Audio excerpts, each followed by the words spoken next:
നമസ്കാരം, പുതിയൊരു വീഡിയോയിലേക്ക് സ്വാഗതം. ഈ വീഡിയോയിലൂടെ അശ്വതി, ഭരണി, കാർത്തിക എന്നീ നക്ഷത്രങ്ങളുടെ മെയ് മാസത്തെ സമ്പൂർണ്ണ ഫലമാണ് പറയാൻ പോകുന്നത്.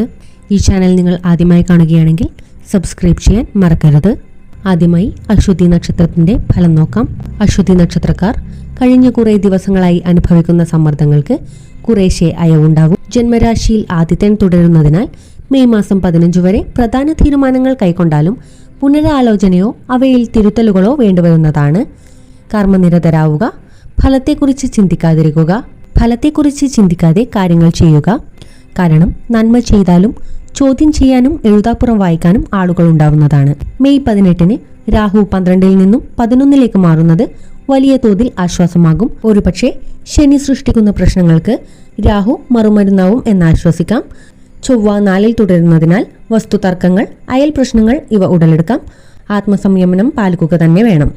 അടുത്തത് ഭരണി നക്ഷത്രമാണ്. ഭരണി നക്ഷത്രക്കാർക്ക് നക്ഷത്രാധിപനായ ശുക്രന്റെ ഉച്ചസ്ഥിതി തുടരുന്നു. അതിനാൽ സുഖഭോഗങ്ങൾ ഉണ്ടാവുന്നതാണ്. വിനോദയാത്രകൾ, മനസ്സിന് ഉല്ലാസം, പാരിതോഷിക ലബ്ധി ഇവ പ്രതീക്ഷിക്കാം. സൗഹൃദം ഗുണകരമാവുമെങ്കിലും ശനിയും ശുക്രനും ഉത്രട്ടാതിയിൽ യോഗം ചെയ്യുന്നതിനാൽ ചീത്ത കൂട്ടുകെട്ടുകൾ ഒരു സാധ്യതയാണ്. 4-ാം ഭാവത്തിൽ ചൊവ്വ സഞ്ചരിക്കുകയാൽ മനക്ലേശം വരും. ഗൃഹത്തിൽ അശാന്തികൾ ഉയരാം. മാസപ്പകുതിക്കു ശേഷം വ്യാഴം 3-ൽ വരുന്നത് ഭാവിയിൽ ചില സ്വൈര്യക്കേടുകൾ വരാമെന്നതിന്റെ സൂചനയാണ്. രാഹുവിന്റെ കുംഭരാശി മാറ്റം ഗുണകരമാവും. കേതു 5-ത്തിൽ വരുന്നത് സർഗാത്മകതയിൽ തടസ്സമുണ്ടാക്കും. രോഗക്ലേശങ്ങളാൽ വലയുന്നവർക്ക് ആശ്വാസകാലമാവും.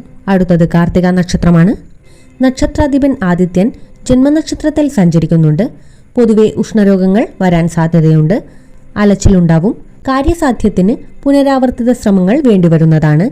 ഇതൊക്കെ കൂടുതലും മേടക്കൂറിൽ വരുന്ന കാർത്തിക നക്ഷത്രക്കാരുടെ ഫലമാണ്. ഇടവക്കൂറിൽ വരുന്ന കാർത്തിക നക്ഷത്രക്കാർക്ക് സാമ്പത്തികമായി മെച്ചമുണ്ടാവുന്ന കാലമായിരിക്കും. ബന്ധുക്കളുടെ കാര്യങ്ങളിൽ ഇടപെട്ട് പ്രശ്നപരിഹാരം കാണുന്നതാണ്. ഫലപ്രദമായ നിക്ഷേപങ്ങൾ നടത്താനാവും. കൃത്യമായ ആസൂത്രണങ്ങൾ നടത്തി ഭാവി പ്രവർത്തനങ്ങൾക്ക് രൂപരേഖ വരുത്തും. വസ്തുവിൽപ്പനയ്ക്കുള്ള ശ്രമം ഫലവത്താകും. സ്വന്തം നിലപാടുകളിൽ ഉറച്ചു നിൽക്കുന്നത് ശത്രുക്കളെ സൃഷ്ടിക്കും. ഈ വീഡിയോ നിങ്ങൾക്ക് ഇഷ്ടമായെങ്കിൽ ലൈക്ക് ചെയ്യാനും കമൻറ്റ് ചെയ്യാനും മറക്കരുത്. ചാനൽ സബ്സ്ക്രൈബ് ചെയ്യാത്തവരാണെങ്കിൽ സബ്സ്ക്രൈബ് ചെയ്യാൻ മറക്കരുത്. ഓം നമഃ ശിവായ.